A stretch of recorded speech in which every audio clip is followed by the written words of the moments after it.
Baiklah, pada kesempatan kali ini saya akan menjelaskan bagaimana cara mengoperasikan aplikasi tabungan siswa. Langsung saja klik atau double klik shortcut tabungan siswa. Kebetulan saya sudah membuatkan shortcutnya sehingga mempermudah saya untuk mengakses tabungan siswa ini ya.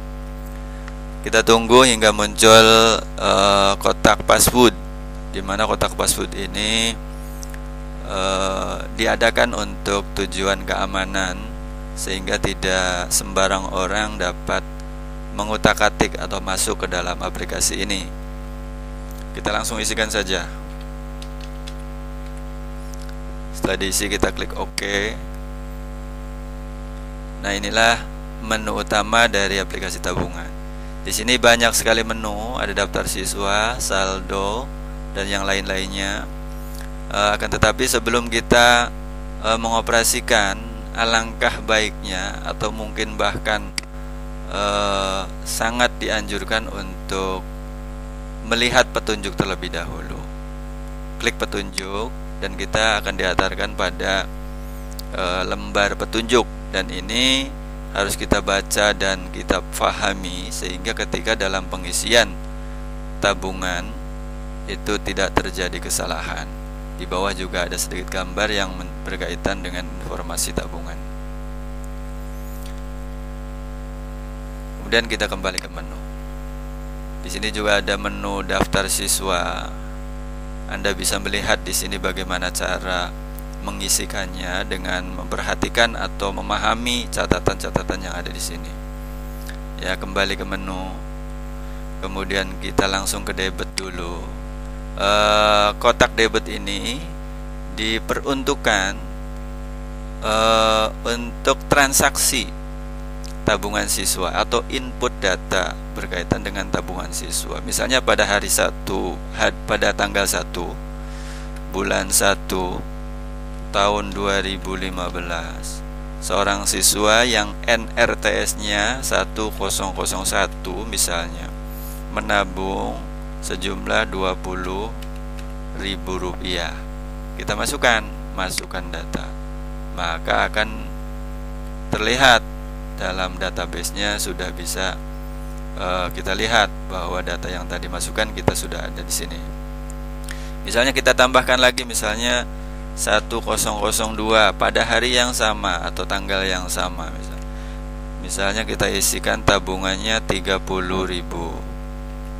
Kemudian klik masukkan data. Kita lihat pada database-nya sudah bisa terisi. Kita lihat di sini ada debitnya. Misalnya satu lagi kita ambil, misalnya RTS-nya 1003.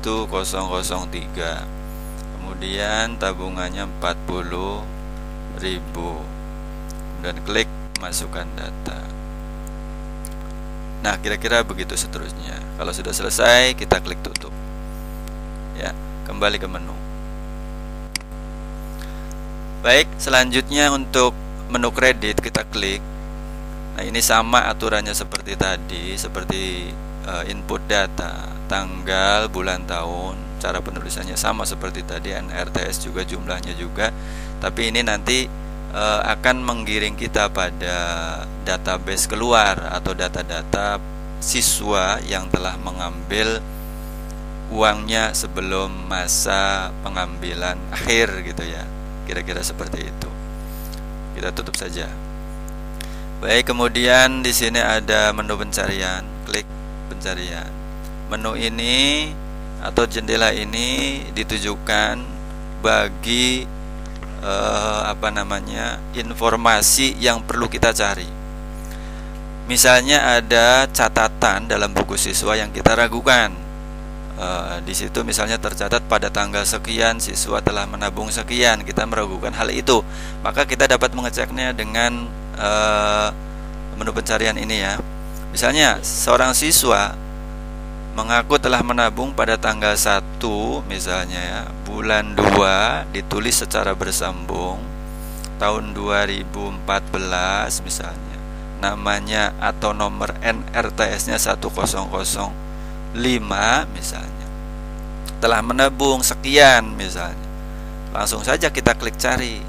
karena nama siswa dan jumlah ini nanti secara otomatis akan terisi kalau memang ada. Kita klik cari. Nah, kalau tidak ada maka akan terjadi seperti ini. Ada peringatan, maaf, data yang Anda cari tidak ditemukan. Berarti memang data itu fiktif, tidak ada atau tidak pernah dimasukkan dalam database. Klik OK. Kalau misalnya datanya ada, maka di sini nanti secara otomatis akan terisi. Misalnya kita tadi sudah memasukkan pada tanggal 1 bulan 1 tahun 2015 ya, NRTS-nya 1001. Kita cek, misalnya cari. Nah, kita akan dapat melihat namanya Abror, kemudian jumlah tabungannya 20.000.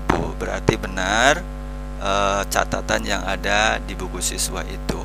Itulah mungkin fungsi dari pencarian data. Baik, kita klik tutup.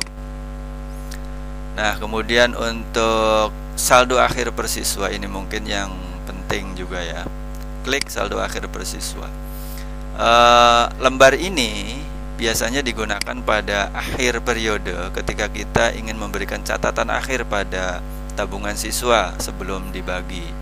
Misalnya untuk siswa dengan NRTS 1001 namanya ini, total tabungannya sekian, kemudian pengambilannya sekian kalau ada, potongan additional sekian kalau ada, potongan lain-lainnya 1, 2. Ini bisa kita isi sendiri, misalnya potongan seragam atau potongan perpisahan dan lain sebagainya. Ini kita isi sendiri karena setiap siswa mungkin berbeda ya. Nah, ini kita isi secara manual, akan tetapi cara pengisiannya seperti yang pernah disampaikan, tidak menggunakan titik. Akan tapi kalau misalnya 20.000, 20.000, kira-kira seperti itu ya.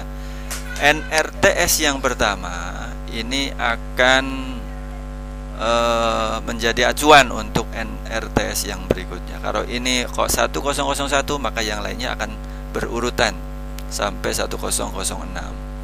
Nah, kalau ini misalnya diubah 1007 maka sampai 10012, begitu seterusnya. Ini untuk mempermudah agar tidak satu persatu, akan tetapi bisa kita print out atau kita bisa cetak 6 siswa untuk sekali print out atau kita cetak ya. Baik, cara mencetaknya klik file kemudian print. Setelah itu untuk page-nya atau halamannya kita isi dengan satu saja ya, karena halamannya cuma satu ya, dan ini sebaiknya diisi.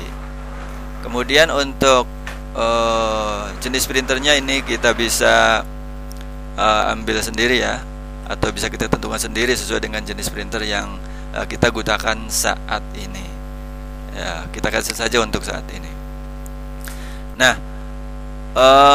catatan akhir dari siswa ini sangat penting karena memang di akhir biasanya seorang siswa butuh catatan akhir, apakah dia sudah pernah mengambil tabungan atau potongan apa sajakah yang misalnya mereka harus tanggung pada saat akhir itu.